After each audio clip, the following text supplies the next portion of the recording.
I pulled into the lot behind the admin cell block of Black Mesa Federal Detention Complex and cut the ignition, sitting there for a minute while the breathing of desert heat leaked through my windows.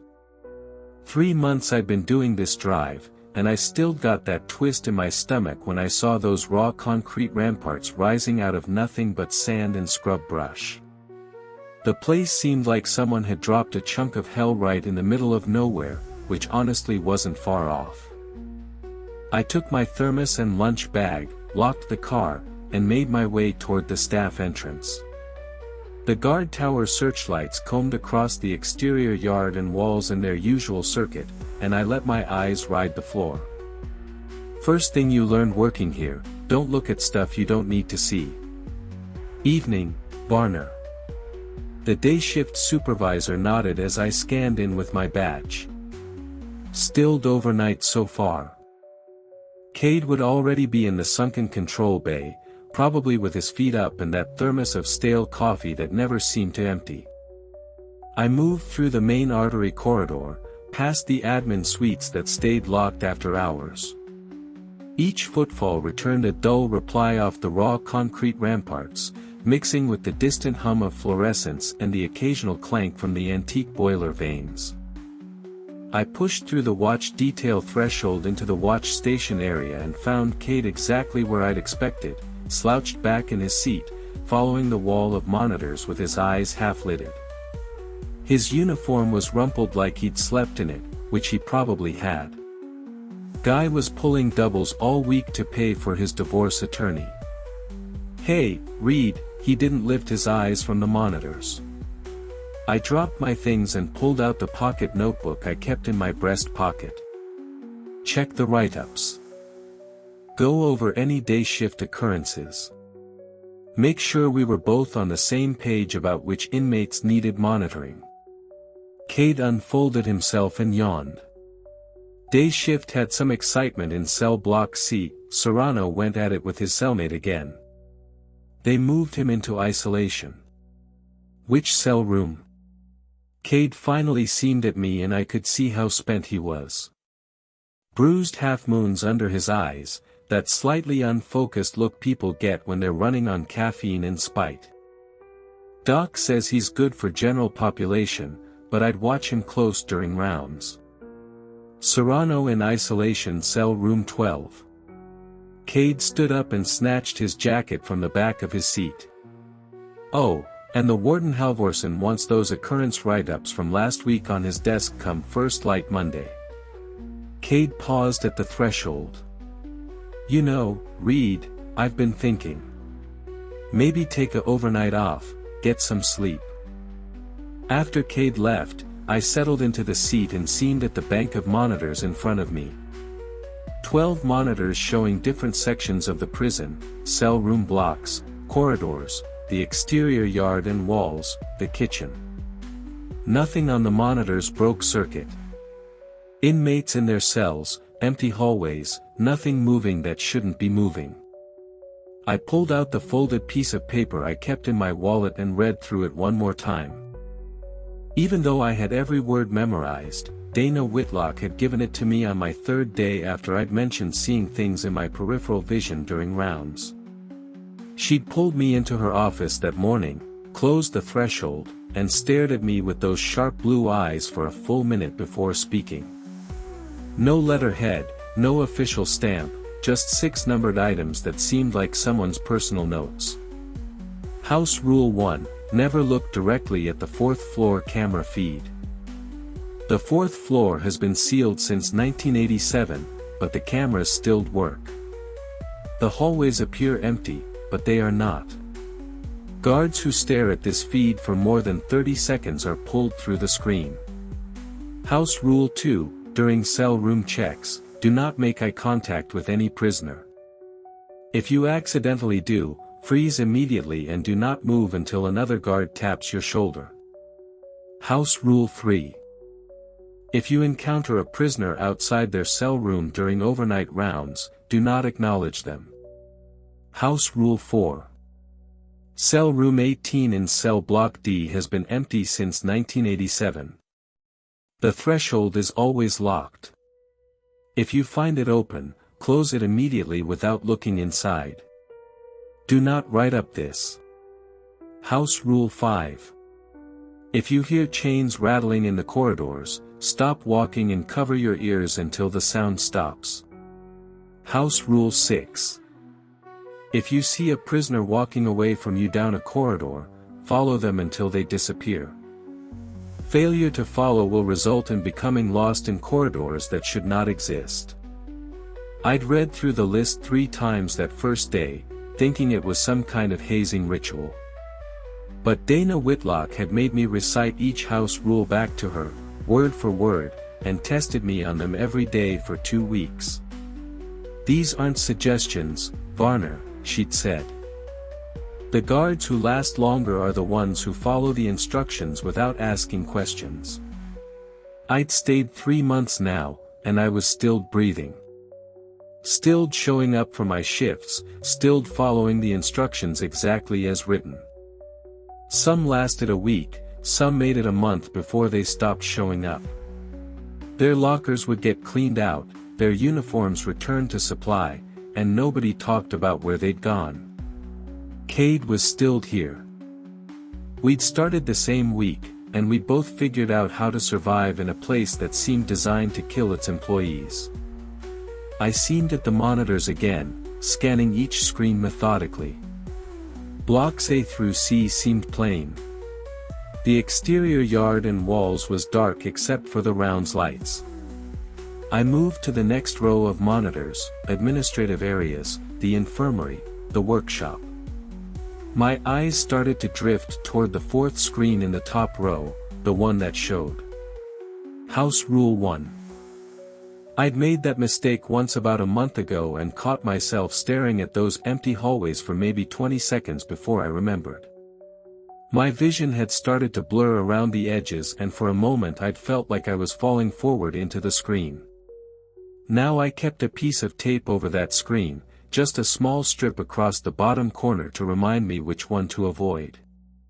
Cade had laughed when he first saw it, but he'd started doing the same thing after I explained why. The handset crackled. Control, this is Perimeter 1. Perimeter 1. The outside guards did their rounds every hour, walking the fence line and checking the gates. They had their own set of instructions to follow, though I didn't know what they were. I settled back in my seat and opened my notebook to start the overnight's log. Time, weather conditions, any occurrences from day graveyard shift, current inmate count, the routine stuff that kept me grounded in plain reality while I worked in a place where plain didn't apply. Overnight graveyard shift begins. Clear skies, temperature 72 degrees, no occurrences reported from day shift. Current population, 847 inmates, all blocks secure. I clicked my pen and seemed at the monitors again, carefully avoiding the taped one. Inmates in their cells, hallways empty, no movement except for the occasional guard doing their rounds. This place had a way of staying calm just long enough to make you comfortable and then hitting you with something that made you question everything you thought you knew about reality. I'd learned to stay alert, to follow the instructions, to trust that Dana Whitlock knew what she was talking about when she'd handed me that piece of paper and told me it would keep me alive. I checked my watch and started planning my first round of the overnight. Cell block A first, then B, then C. I'd saved cell block D for last. That's where cell room 18 was, and I preferred to deal with that particular challenge when I was fully awake and focused. The handset crackled again. Control, this is cell block B, starting evening medication rounds. Cell block B. The kind of routine communication that happened dozens of times every graveyard shift. When the radios went stilled for too long, that's when you knew something was wrong. I made another note in my log and settled in for what I hoped would be a stilled overnight. I was doing my second round of the overnight when I heard it. That wet thumping sound coming from cell block D, cell room 18. The sound was getting louder, like someone was beating raw meat against raw concrete ramparts. I'd heard it before, maybe a dozen times over the past 3 months, but it never got easier. All of it from a cell room that had been empty for 36 years. I moved faster towards cell block D, my boots echoing off the concrete. The emergency lighting cast everything in that sick red glow that made the shadows look deeper than they should be. When I turned the corner into the DB cell block corridor, I could see it from 50 feet away. The threshold to cell room 18 was open.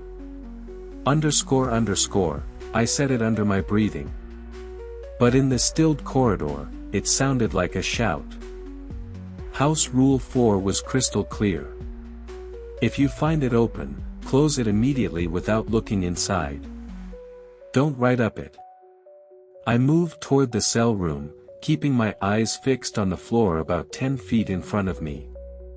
The scratching got louder with each step, and now I could hear something else. A low humming like someone trying to remember a song they'd heard years ago. Just close the threshold and walk away. I reached the cell room and snatched the threshold handle.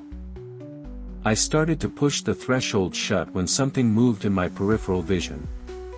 Something big shifting in the darkness of the cell room. Every instinct I had screamed at me to look to see what was in there. But I kept my eyes down and shoved the threshold closed. The lock clicked.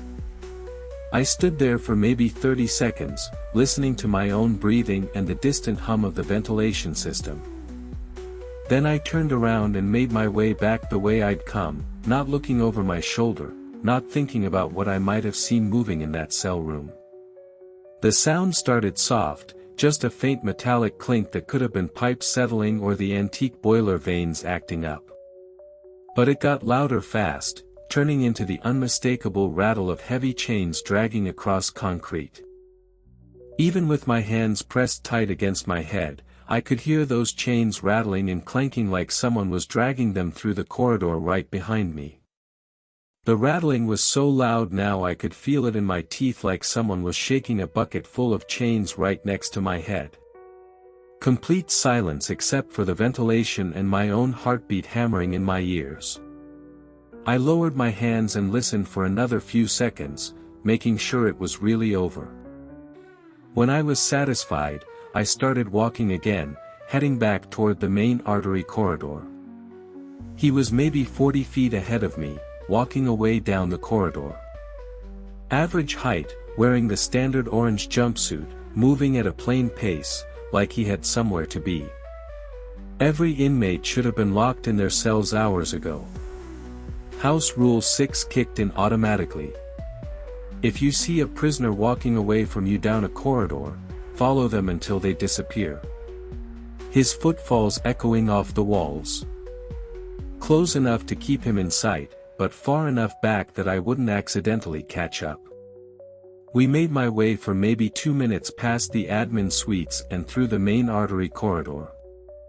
The prisoner turned left toward the kitchen area and I followed. He turned right down a corridor I'd made my way 100 times before and I stayed behind him.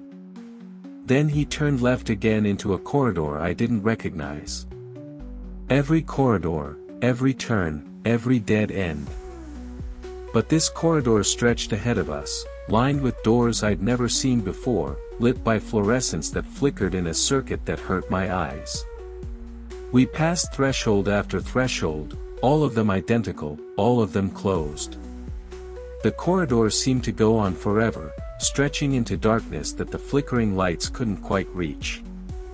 Each footfall returned a dull reply, weird here, like the sound was bouncing off walls that were farther away than they seemed. We'd been walking for almost 15 minutes, but that couldn't be right. The prison wasn't big enough for a 15-minute walk in a straight line. This new corridor was different, narrower, with raw concrete ramparts that seemed older than the rest of the prison. The lights here were dim yellow bulbs that cast long shadows between them. The air smelled like rust and something else I couldn't identify. The prisoner's pace never changed, never slowed down or sped up. Just that same steady rhythm, like he was following a route he'd memorized years ago. This was the longest I'd ever had to follow one of these impossible inmates. Usually, they disappeared after a few minutes, turning a corner and just not being there anymore when I followed. But this guy kept going, leading me deeper into parts of the prison that shouldn't exist. My handset crackled. "Control, this is perimeter 2. House Rule 6 said, follow until they disappear." The handset crackled again. Dana Whitlock had been clear about the instructions. The perimeter guards would figure out I was busy and check in later. This corridor was even narrower with walls that seemed to press in from both sides. The yellow lights were spaced farther apart now, leaving pools of darkness between them. The prisoner made my way through the shadows like they weren't there. But when I passed through them, the darkness felt thick and cold. But here I was still following this guy through corridors that couldn't exist in a prison I thought I knew. He stood there for maybe 10 seconds, not moving, not looking around, just standing in the middle of the corridor like he was waiting for something. It was Cade. Cade, who disappeared 3 weeks ago. Cade, who I'd watched vanish from the sunken control bay after staring too long at the 4th floor screen. Cade, who was supposed to be gone forever. But there he was, walking toward me with that same steady pace, wearing an orange jumpsuit instead of his guard uniform. House Rule 3 hit me like a punch to the gut. If you encounter a prisoner outside their cell room during overnight rounds, do not acknowledge them. But this was Cade, my friend, my partner, the guy who taught me how to survive the first month in this place. I wanted to ask him what happened, where he'd been, how he'd gotten out. Cade made my way past me without stopping, without looking at me, without any sign that he recognized me at all. His footfalls echoed behind me as he continued down the corridor. I waited until I couldn't hear them anymore, then turned around. The corridor was gone. I was standing in the main artery corridor right outside the administrative offices. The familiar fluorescents hummed overhead, casting their plain white glow on walls I recognized. And somehow I was back where I'd started, like I'd never left the plain parts of the prison at all. Prisoner sighting cell block D, corridor 145A, followed per House Rule 6 until subject disappeared. I didn't write about Cade. I didn't write about the impossible hallways or the 30 minutes that turned into 10. Some things you kept to yourself, even in a place where impossible was just another word for Tuesday overnight. My handset crackled. "Control, this is perimeter 2. Perimeter 2. I seemed around the empty corridor, thinking about Cade's black eyes and the hallways that led nowhere. I clipped the handset back to my belt and started walking toward the sunken control bay. I had 3 more hours left on my graveyard shift, and I needed to check the monitors, the plain ones, anyway, the ones that showed real hallways with real prisoners in real cells. But I kept thinking about Cade as I moved. About how House Rule 3 said these weren't real inmates, but didn't say what they actually were. I made it back to the sunken control bay and settled into my seat. The monitors showed everything plain. Empty hallways, stilled cell room blocks, nothing moving that shouldn't be moving. Completed rounds of all blocks. No occurrences to write up. I didn't mention cell room 18's threshold being open. I didn't mention the chains or the impossible prisoner or seeing Cade in an orange jumpsuit with eyes like black holes. Just another stilled overnight at Black Mesa Federal Detention Complex. About how Cade had seemed right through me like I was the one who didn't exist. Maybe they just became something else, walking the hallways forever in orange jumpsuits, leading new guards deeper into the maze until they got lost, too. I could make it 3 more hours if I stuck to the instructions and didn't think too hard about what I'd seen. But I kept Cade's hat in my locker for a reason. Sometimes the things you lost came back, but they weren't the same when they did. I showed up for my graveyard shift same as always. Cade's car was already in the lot, which meant he'd gotten there early again. Guy was killing himself with these doubles, but he wouldn't listen when I told him to slow down. I scanned in with my badge and made my way through the main artery corridor. The day shift supervisor was packing up his stuff, barely seemed at me when I signed the aging ledger. Nothing to write up. Still, days at this place usually meant something was building up, getting ready to explode. I pushed through the watch detail threshold into the watch station and found Cade exactly where I'd expected, feet up on the desk, leaning back in his seat with that thermos of stale coffee balanced on his stomach. His uniform was rumpled like he'd slept in it, and those bruised half-moons under his eyes had gotten deeper. "Hey, Reed." He didn't lift his eyes from the monitors when I moved in. Cade took a sip of stale coffee and finally turned to look at me. "Jesus, Cade, you can't keep doing this. Nora's asking for half of everything, including stuff I don't even own yet." Cade was stubborn when it came to money, especially when his ex-wife was involved. "Anything from day shift? Serrano is back in isolation. Cell room 12 again." Cade unfolded himself and yawned. "And Hollis in cell block C has been asking about his appeal. Oh, and the kitchen's got a new delivery schedule starting Monday." Cade drained his stale coffee mug and set it on the desk. "Warden Halvorsen wants those occurrence write-ups on his desk first thing, by the way." I made another note and seemed at the monitors. Nothing on the monitors broke circuit. Empty hallways, inmates in their cells, nothing moving that shouldn't be. Cade rubbed his eyes. He pulled out a clipboard and started going through the list, reading off names and dosages. "Raymer gets his at midnight," Cade said. I seemed up to see Cade's stale coffee mug in pieces on the floor. But Cade wasn't looking at the mess. He was staring at the monitors, his face white as a sheet and his mouth hanging open. Cade was staring at the fourth floor feed, the screen I kept taped over, the one we weren't supposed to look at. Probably when Cade was adjusting his seat, and now he was staring directly at that empty corridor that wasn't empty at all because there was something moving in it. A figure walking down the corridor, too far away to make out clearly, but definitely there. And with each step, it seemed to get a little closer to the camera. "Cade. Cade, look away." His eyes were locked on the screen like something was holding them there. His hands gripped the seat arms until his knuckles went white and his breathing became sharp and desperate. "Cade, you got to stop looking." I shook him harder, but it was like trying to wake someone from a nightmare. The figure on the screen was getting closer. The orange jumpsuit, the way it moved with that same steady pace I'd seen before. This one was looking directly at the camera. Looking directly at Cade. Underscore underscore, underscore underscore, underscore underscore. I snatched Cade's face and tried to turn his head away from the screen, but his neck muscles were rigid. "Cade, please."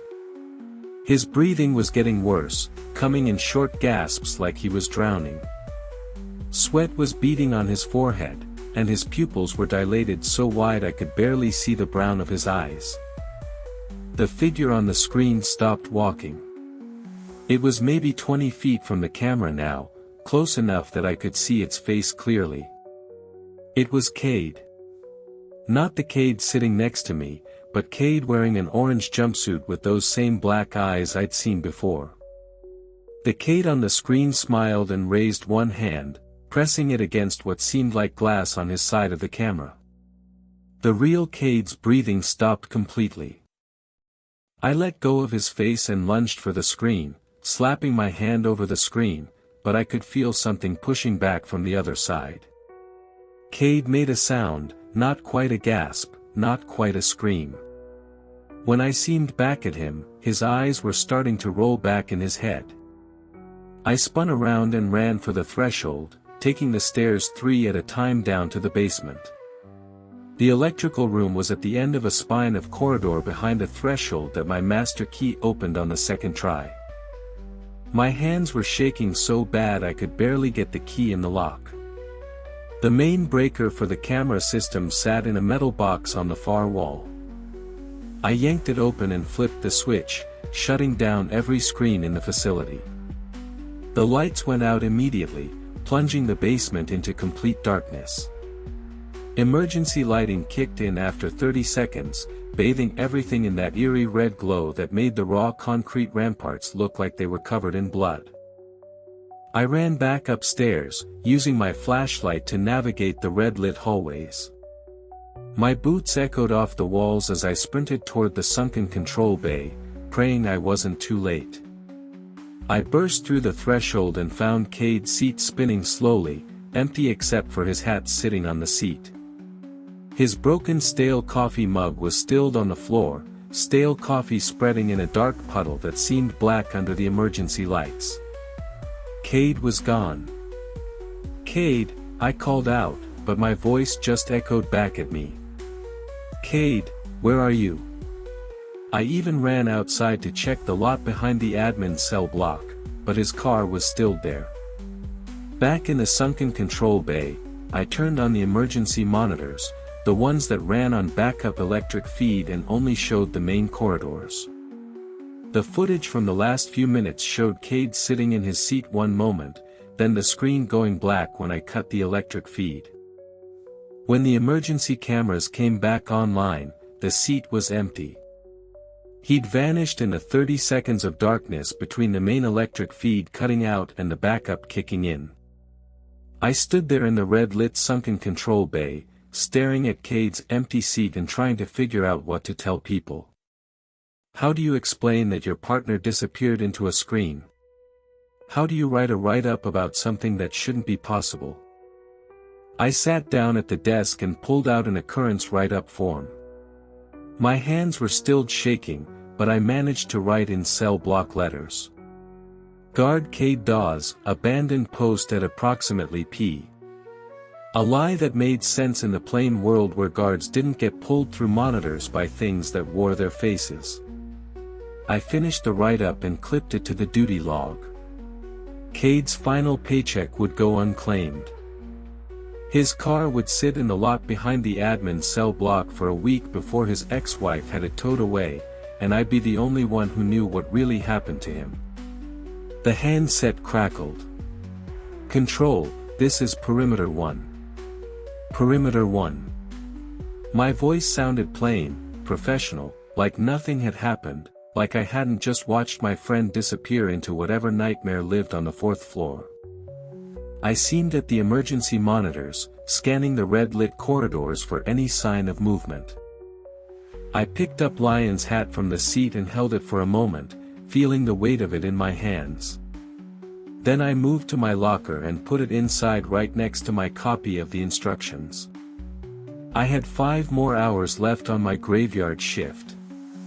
And now I was alone in a place that had just proven it could take anyone any time without warning. I sat back down in Cade's seat and started planning my first round of the overnight. But I kept thinking about that figure on the screen. About how it had seemed exactly like Cade except for those black eyes. About how it had smiled when it pressed its hand against the glass like it was saying hello or goodbye or welcome to the club. I sprinted back up those stairs like my life depended on it, taking them 3 at a time with my flashlight cutting through the red emergency lighting. My boots echoed off the raw concrete ramparts as I ran down the main artery corridor, past empty offices that seemed like crime scenes under that blood-colored glow. I burst through the sunken control bay threshold and stopped dead. Cade's seat was spinning slowly in the middle of the room, empty except for his guard hat sitting on the seat like someone had placed it there carefully. His broken stale coffee mug was stilled on the floor, stale coffee spreading in a dark puddle that seemed black under the emergency lights. Cade was gone. "Cade," I called out, but my voice just bounced back at me from the walls.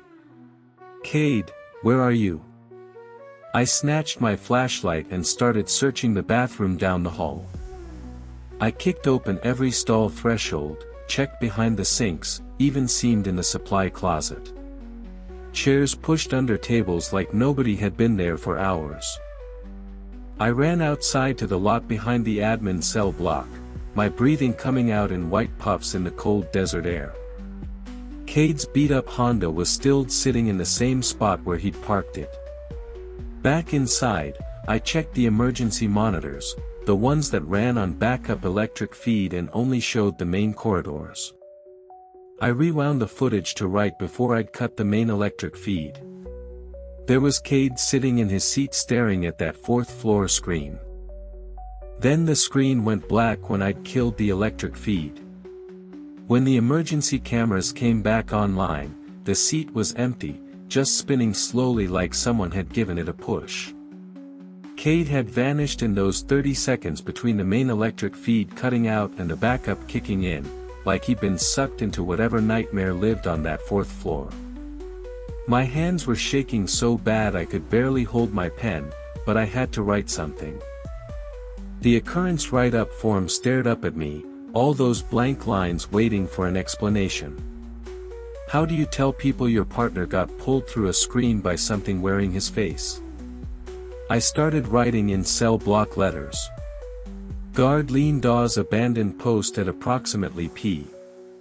A lie that fit in the plain world where guards didn't disappear into monitors and dead prisoners didn't walk the halls. I finished the write-up and clipped it to the duty log. Cade's final paycheck would go unclaimed. His car would sit in that lot behind the admin cell block for a week before his ex-wife Nora had it towed away, and I'd be the only one who knew what really happened to him. The handset crackled. "Control, this is Perimeter 1. Perimeter 1. My voice sounded plain, professional, like I hadn't just watched my friend get swallowed by whatever lived in this place. I seemed at the emergency monitors, scanning those red-lit corridors for any sign of movement. Everything sat stilled, but I knew better than to trust what I saw. This place had just proven it could take anyone, anytime without warning. I picked up Cade's hat from the seat and held it for a moment. It still smelled like his cologne and that cheap stale coffee he drank, stilled warm from his head. I moved to my locker and put it inside right next to my copy of the instructions. 5 more hours left on my graveyard shift. I sat back down and started planning my first round of the overnight. But I kept thinking about that figure on the screen. About how it had seemed exactly like Cade except for those black eyes. About how it had smiled when it pressed its hand against the glass like it was saying hello or goodbye or welcome to the club. The handset crackled again. "Control, this is Perimeter 2. Perimeter 2. All perimeter checks plain. No occurrences to write up." I didn't write about Cade. I didn't write about the fourth-floor screen or the figure that wore his face. Just another stilled overnight at Black Mesa Federal Detention Complex. Alone with the instructions that might keep me alive if I followed them perfectly. Alone with the knowledge that this job didn't just have a high turnover rate. I snatched my flashlight and headed for the threshold, but stopped when I heard something. A faint sound coming from the monitors, even though most of them were still dark. Cade used to whistle when he was nervous. Tuneless random notes that drove me crazy during our first week together. I seemed at the emergency monitors, but the corridors were empty. Just red-lit hallways and closed cell room doors. I stood there for another minute, listening to nothing but the hum of the ventilation system and my own heartbeat. Then I moved out of the sunken control bay and started my rounds, following the same route Cade and I had made my way together dozens of times. But now I was walking it alone with his hat in my locker and his ghost in the monitors in a prison that collected guards like trophies and never gave them back. I made it to cell block A without occurrence. Checked the cells, counted the inmates, made sure all the doors were locked, everything plain, everything stilled. But I could feel something monitoring me from the shadows between the emergency lights. Something that was probably already planning how to take the next guard who'd replace Lion. I finished cell block A and moved on to cell block B. My footfalls echoing in the red-lit corridors. To hand him those same 6 instructions and watch him learn what Cade never got the chance to understand. That in this place, survival wasn't about being brave or smart or strong. It was about following instructions and never ever looking too long at things you weren't supposed to see. After what happened to Cade, after monitoring him disappear into that screen like he'd never existed, I still came back the next overnight. And the overnight after that and every overnight for the past 2 months, people think I'm crazy. The morning after Cade vanished, Dana Whitlock called me into her office. She didn't ask about my write-up or why I'd written that Cade abandoned his post. She just seemed at me with those sharp blue eyes and said, "You survived your first loss." How to spot when the prison itself was hunting instead of just the things inside it. The facility has an appetite, Dana Whitlock said when I finished reading. Every graveyard shift after that turned into a careful dance through supernatural chaos. I'd walk those red-lit corridors during my rounds, monitoring the corners of my vision for movement that shouldn't be there, ignoring prisoners who appeared in hallways where they couldn't possibly be. Closing cell room 18's threshold when it swung open, which happened 3 times that first week alone. The chains rattled longer now, sometimes for 5 minutes straight, the sound echoing through the walls until I thought my eardrums would burst, but I'd cover my ears and count Mississippi seconds until it stopped, just like the instructions said. First was Serrano, not the inmate, but a guard with the same last name. Lasted 2 weeks before he made eye contact with something in cell block C and froze up during a cell room check. We found him the next morning standing in the same spot staring at an empty cell room. Then came Raymer, cocky kid from Vegas who thought he knew everything about prison work. I pulled him aside his first overnight, just like Dana Whitlock had done for me. "Here," I said, handing him a copy of the instructions I'd written out myself. But Raymer didn't listen. He lasted 3 days before he decided to investigate the 4th floor during his rounds. Found his uniform folded neatly in the stairwell the next morning like he'd just vanished out of it. After Raymer came Hollis, she was different. Stilled, observant, actually read the instructions and asked smart questions. She made it 6 weeks before she got curious about the scratching noises from cell room 18 and opened the threshold to look inside. I found her hat on the floor outside the cell room the next morning. The threshold was closed again, locked tight like always. That's when I understood what Dana Whitlock meant about not getting attached. Every new guard was a potential friend, someone to talk to during those long nights, but they were also walking corpses who just didn't know it yet.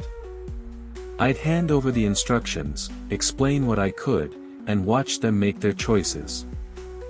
Others got too confident or too curious and ended up like Cade. The prison consumed everyone eventually, but I'd learned how to delay that fate. I kept Lion's hat in my locker as a reminder. Before each graveyard shift, I'd look at it and remember what happened when guards got too comfortable with the horror. When they started thinking they understood this place instead of just surviving it. I scanned in with my badge at, signed the aging ledger, and made my way to the sunken control bay. The day shift supervisor barely seemed up when he handed me the keys. I settled into the seat, Cade's old seat, and checked the monitors. Nothing on the monitors broke circuit, but I knew better than to trust what I saw. I pulled out my notebook and reviewed both sets of instructions, the original 6 and the advanced 7. House Rule 1, don't look directly at the 4th floor camera feed. I'd taped over that screen permanently now. House Rule 2, never make eye contact with prisoners during cell room checks. House Rule 3, don't acknowledge prisoners found outside their cells during overnight rounds. House Rule 4, if cell room 18 is open, close it immediately without looking inside. House Rule 5, cover your ears if you hear chain rattling. House Rule 6, follow any prisoner walking away down a corridor until they disappear. Then the advanced ones Dana Whitlock had given me. House Rule 7, if multiple instructions activate simultaneously, prioritize in numerical order. House Rule 8, if the emergency lighting fails completely, remain motionless until it returns. House Rule 9, never train more than 1 new guard per month. House Rule 10, if you hear your own voice calling for help, ignore it. House Rule 11, the facility's appetite increases during staff shortages. House Rule 12, guards who survive past 6 months become targets. House Rule 13. If you find your own belongings in places you didn't leave them, write up to Dana Whitlock immediately. I'd been here 5 months now, longer than anyone except Dana Whitlock herself. That made me a target according to House Rule 12, but it also made me valuable. I was the only one left who could train new guards who could hand them those instructions and maybe give them a fighting chance. The handset crackled. Control, this is Perimeter 1. Perimeter 1. I snatched my flashlight and headed out, following the same route I'd made my way hundreds of times, past the admin suites, through the main artery corridor into cell block A. But I could feel something monitoring me from the shadows between the emergency lights. I finished cell block A and moved on to cell block B, checked each cell room, counted each inmate, made sure all the doors were locked. The prisoners were asleep or pretending to be, but a few watched me pass with eyes that reflected the red emergency lighting like animals. In cell block C, I heard the familiar wet thumping from cell room 18. But when I turned the corner into DB cell block, the threshold was standing wide open. I cursed under my breathing and approached carefully, keeping my eyes on the floor 10 feet ahead. The thumping had stopped, replaced by that underwater whispering I'd heard before. I snatched the threshold handle, ice cold as always, and pulled it shut without looking inside. The lock clicked. I made my way away without looking back, counting my steps until I reached the main artery corridor. I covered my ears and closed my eyes, starting my Mississippi count. The rattling was louder tonight, more violent, like whatever made the sound was angry about something. It went on for 3 minutes and 47 seconds before cutting off abruptly. When I opened my eyes, there was a prisoner standing at the far end of the corridor, orange jumpsuit, average height, walking away from me at a steady pace. I followed him through the familiar route, past the offices, through the main corridor, toward the kitchen. But this time, when he turned left, I recognized the impossible corridor immediately, the one that shouldn't exist with its flickering lights and endless doors. I'd been down this corridor 4 times since Cade disappeared. Each time I'd followed the prisoner until he vanished, then found my way back to the plain parts of the prison. The corridor stretched ahead, longer than it should be, lined with those identical doors that never opened. Each footfall returned a dull reply strangely, bouncing off walls that seemed farther away than they seemed. It was Cade, not the thing that had worn his face on the screen, but Cade himself. Same spent eyes, same rumpled uniform, same nervous smile he used to give when he was scared. "Hey Reed," he said. House Rule 10 was clear. This was Cade's. "You look good," Cade continued. He took a step toward me and I noticed his feet didn't make any sound on the concrete floor. "I've been monitoring you, you know. Through the monitors. Training all those new guards, monitoring them disappear." I wanted to run, but House Rule 6 was still in effect. "I could come back," Cade said. The corridor was starting to flicker around the edges like a TV with bad reception. "Come on, read." The walls were becoming transparent, and I could see other corridors beyond them. Cade reached out toward me, his hand stopping just inches from my face. The corridor collapsed. I found myself standing in the main artery corridor of the real prison, alone under the red emergency lights. I folded back the same route to the sunken control bay on shaking legs and sat down at the desk. But I managed to record the time and mark my rounds as complete. No mention of Cade. No mention of the impossible corridor or the thing that wore his face. Just another stilled overnight at Black Mesa Federal Detention Complex. I opened my locker and seemed at Cade's hat. Still the reminder of what happened when you broke the instructions. The thing in that corridor had been patient, almost friendly. I closed the locker and went back to my desk. 3 more hours until my graveyard shift ended. 3 more hours of following the instructions, ignoring the impossible, and staying alive in a place that wanted me dead. The handset crackled. "Control, this is Perimeter 2. Perimeter 2. I made another note in the log and checked the monitors.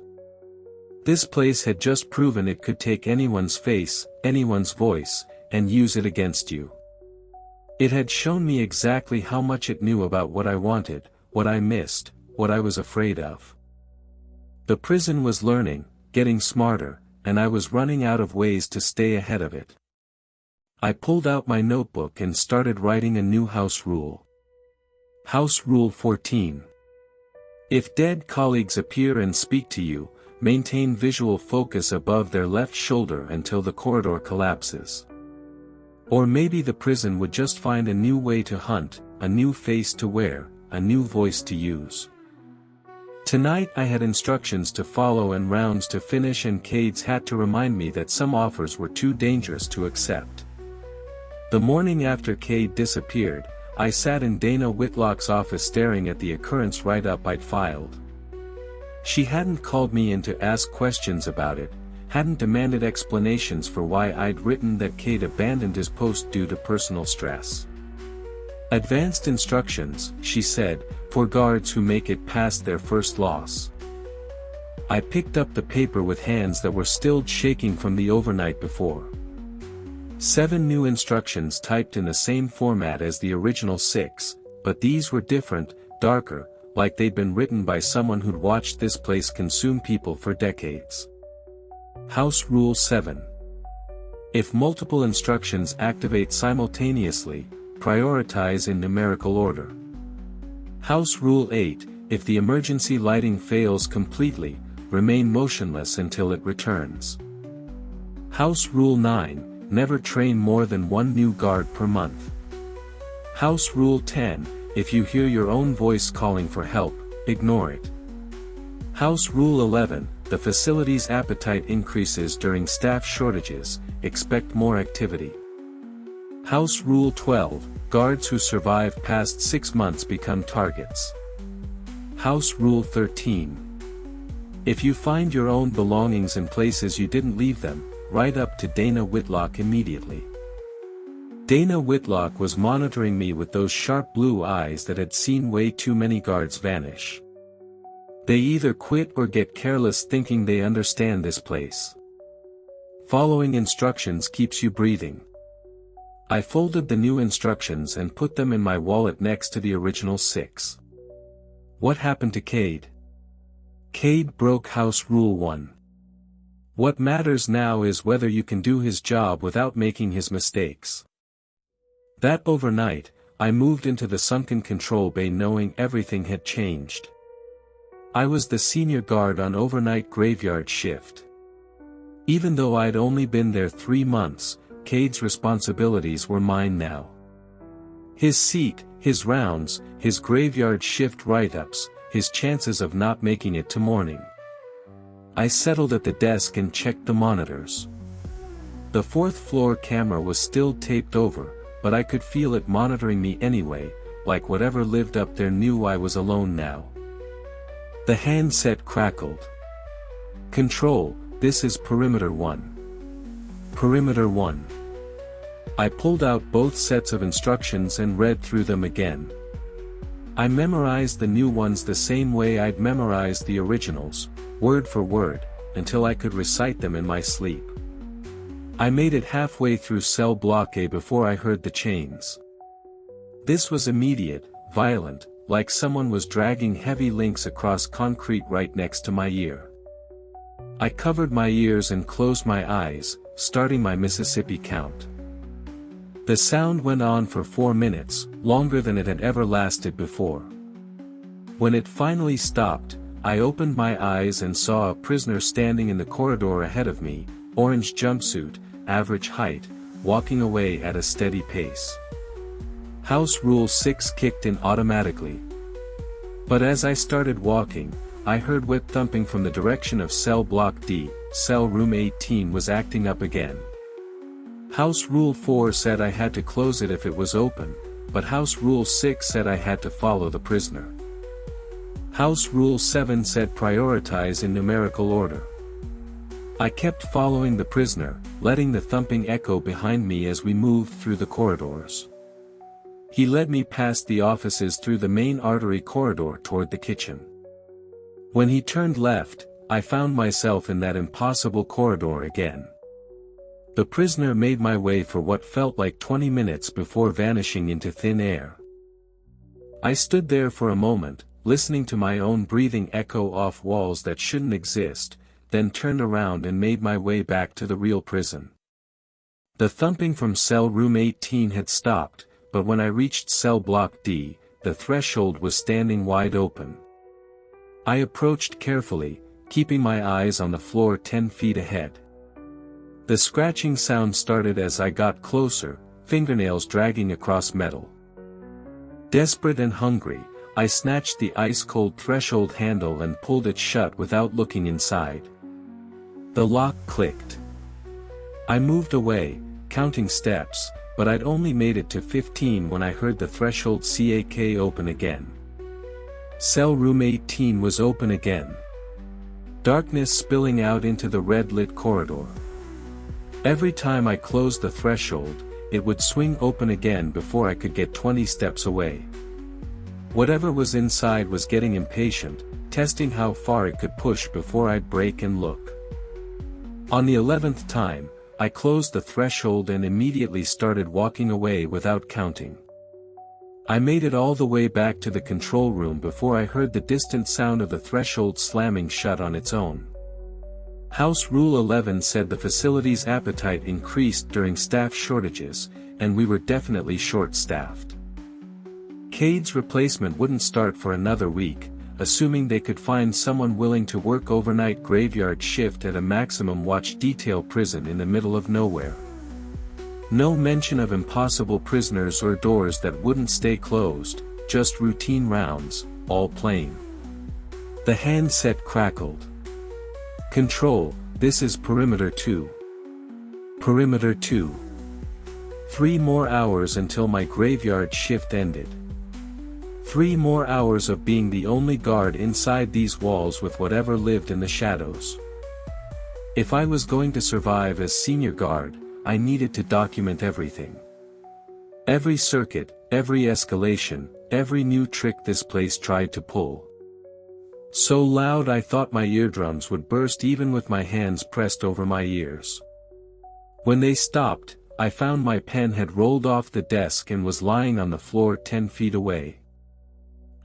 I heard my own voice calling from somewhere in cell block C. House Rule 10 said ignore it, so I stayed in my seat and kept writing in the log. This time, I found prisoners in 4 different places they shouldn't be. 2 in the main artery corridor, 1 in the kitchen, and one standing outside the administrative office trying doors. The one in the kitchen stepped directly into my path, forcing me to walk around him. The one by the offices turned to watch me pass, his eyes reflecting the emergency lighting like an animal's. They were testing me, seeing how much they could get away with before I'd acknowledge them. The emergency monitors showed empty corridors, but I knew better than to trust what I saw. This place could hide anything it wanted from the cameras. At 4 hours, I heard footfalls in the corridor outside the sunken control bay. Slow, deliberate steps that stopped right outside the threshold. I sat perfectly stilled, not even breathing until they moved away 5 minutes later. Even though I'd left it in my locker, House Rule 13 said, write up personal belongings in wrong places to Dana Whitlock immediately, but she wouldn't be in until morning. The day shift supervisor arrived early. Stilled overnight, he asked. Nothing to write up. He took the keys and the log, glancing at my neat handwriting that documented a completely plain graveyard shift. No mention of chains or impossible prisoners or doors that wouldn't stay closed. I gathered my things and headed for the lot behind the admin cell block. The sun was just starting to come up over the desert, painting the sky pink and orange. Cade's car was still in the same spot where he'd parked it 3 days ago. I got in my truck and drove home, but I couldn't stop thinking about what Dana Whitlock had said. I'd survived my first overnight as senior guard, but I could feel the prison learning, adapting, testing new ways to break me down. Cade had lasted 3 months before he got careless. I was at 3 months now, which made me a target according to House Rule 12. I needed to vary my routines, change my patterns, stay unpredictable. But I also needed to stay alive long enough to train the next guard, to hand them both sets of instructions, and maybe give them a fighting chance. Not guarding prisoners, but surviving long enough to pass on the knowledge to keep the instructions alive so the next person might make it past their first week. I pulled into my driveway and sat in the truck for a moment, looking at my stilled suburban house. Plain life, plain problems, plain people who had no idea what went on in that concrete building in the desert. Inside, I made stale coffee and sat at my kitchen table with both sets of instructions spread out in front of me. The one who'd survived his first loss, the one who'd have to watch new guards come and go, knowing most of them wouldn't make it past their first month.